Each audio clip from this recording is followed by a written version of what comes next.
the white scars are masters of the fast attack, leaving their enemies befuddled in a blaze of white and red thunder.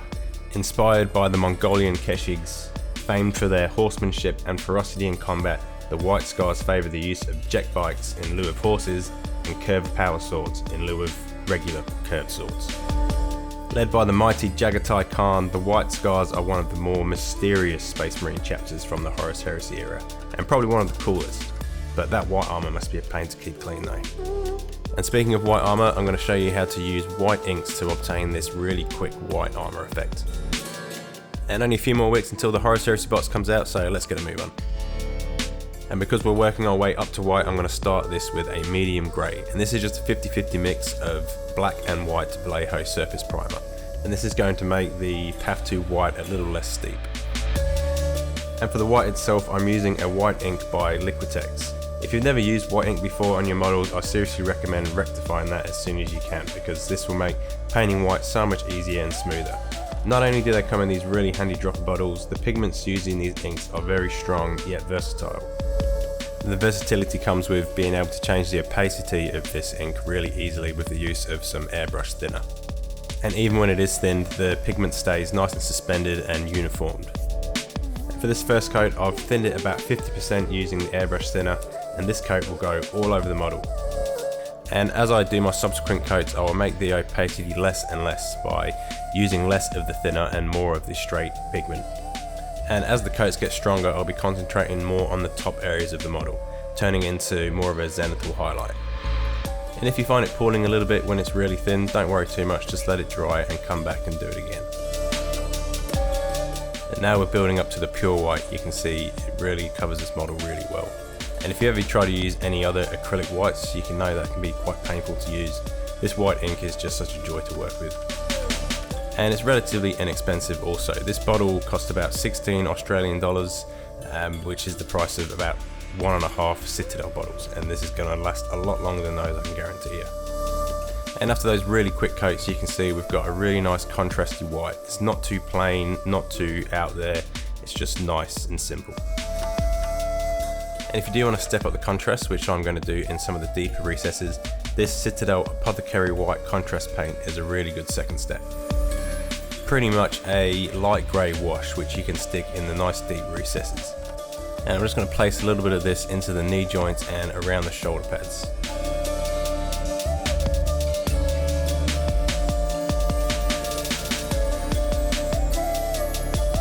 I'm going to start with my metallics, first off being Vallejo Gunmetal Grey.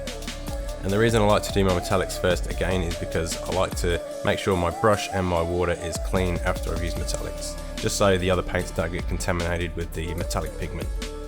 And the parts we're going to be painting with this gunmetal grey is the exhaust vents on the power pack, the teeth on the chainsaw, and the plasma rifle.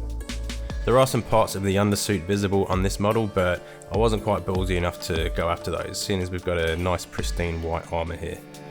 And as you can imagine, it's pretty hard to correct mistakes once you've got a bold colour onto this white.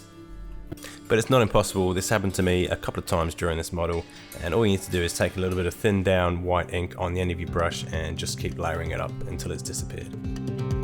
And one extra tiny detail is the little pommel on the end of the chainsword, which I'm going to do with Retributor armour. For the red details, I'm going to start with Corn Red. And this is not only going to cover all the decorative trim on this model, but also going to be used to do some of the iconography that is sometimes seen on White Scars Space Marines. And again, this is quite a nasty colour to contend with against the white armour, so just be very patient and careful when you're doing this trim. Really utilising the edge of your brush for these really tricky trim parts. And I went outside the lines a little bit on this shoulder pad, but I'm going to use this to my advantage and use this as the start of my shoulder insignia. And White Scars like to show nice bold shapes on their armour, usually lightning bolts or triangles. I'm going to go with mainly triangles on this one. And here on the leg, I'm doing a similar design to what's on the shoulder pad. Just nice and carefully tracing out some triangles and then filling them in. And less is definitely more when you're doing designs like this. I probably could have done without doing the one on his chainsword, but I think it still looked pretty cool in the end. But less is more is a very important design principle that you should instill in yourself. KISS, keep it simple stupid, is also another good one. For the crest on the helmet, I wanted a slightly different look to the red, so I decided to use Citadel Contrast Blood Angels Red. And this paint's going to sit really nice between all those individual bristles and leave us less work for highlighting later. And to contrast this red and tone it down a bit, I'm going to use Agrax Earthshade. And I'm also going to use this wash to create a little border between the red and the white, just to make it a little less stark, and to cover up some of the little botch ups that I've done. And for the eye lenses, just a little bit of Blood Angels Red in the sockets. And I also think these eyes would look cool in a green. And you should try that and show me so I don't have to do it. He's looking pretty mean so far, so let's just do a little bit of highlighting on this red.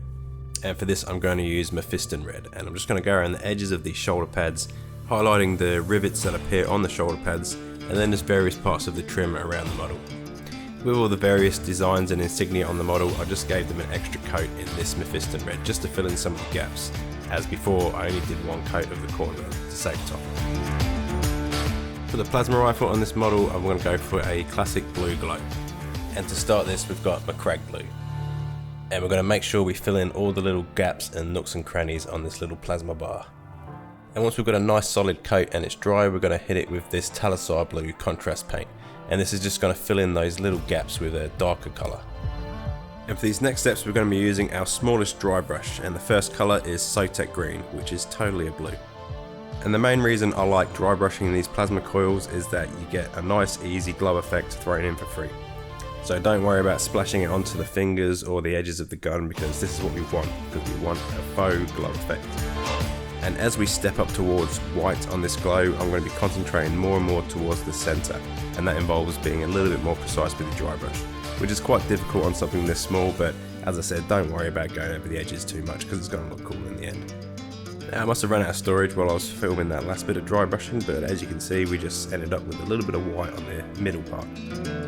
To freehand the White Skies logo on the shoulder pad, you just need to break it down into 3 easy shapes. The first one being this shape, which is a rectangle with a concave in the centre, followed by a red outline around this shape. And then the third shape is one of my least favourite shapes to draw, a cartoon lightning bolt. And to make this easy for myself, I had a picture of this logo open up on my phone on my desk.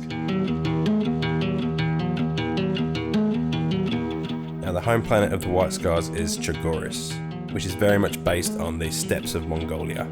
So I'm just going to keep it simple with some mud and grass.